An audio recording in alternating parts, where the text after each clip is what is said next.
Friends, మీరు విశ్వకవి రవీంద్రనాథ్ ఠాగూర్ గారి నుంచి వినుంటారు. 'గీతాంజలి' అని ఆయన రాసిన కావ్యం విశ్వవిఖ్యాతమైంది. నోబెల్ గ్రహీత కూడాను. ఒకరోజు దాంట్లో లైటేసుకొని కూర్చున్నట్ట. కూర్చో ఉంటే ఏమిటో ఆలోచిస్తున్నాడు. ఏమిటో రాయాలని, ఏమిటో తపన, ఏమిటో గందరగోళంగా ఉంది. ఏం అర్థం కావట్లేదు. ఇవన్నీ ఇట్లా కాదని లైట్లు ఆర్పేసాట. కొద్దిగా చీకటిగా ఉంది. సడెన్‌గా చంద్రుడి వెలుగు హాయిగా నదిలో ప్రతిఫలించటం. ఒక పార్ట్ ఆ రిఫ్లెక్ట్ అయింది ఈ పడవలో పడటం. దీంతోటి ఆయన మనసు చాలా ఉల్లాసానికి లోనై, ఆహ్ ఆహ్లాదానికి లోనై చక్కగా కాలం గడిచిందట.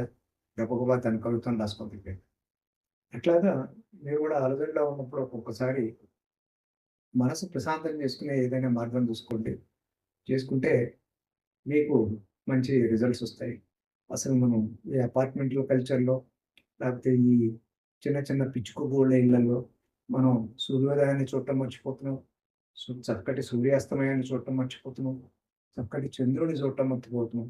అసలు పౌర్ణమికి ఇంటి పైకెక్కి మనం ఎంతమంది చంద్రుడిని చూసామనేది నాకు పెద్ద అనుమానం.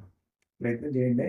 పౌర్ణమి ధ్యానాలు ఇట్లా పెద్దగా చెప్పకపోయినా కనీసం మధ్య మధ్య పైకెళ్ళి అసలు చంద్రుడు ఎలా ఉన్నాడు? ఆకాశంలో నక్షత్రాలు ఎంత బాగున్నాయి? వాటిని ఆ అందాన్ని ఆస్వాదించండి.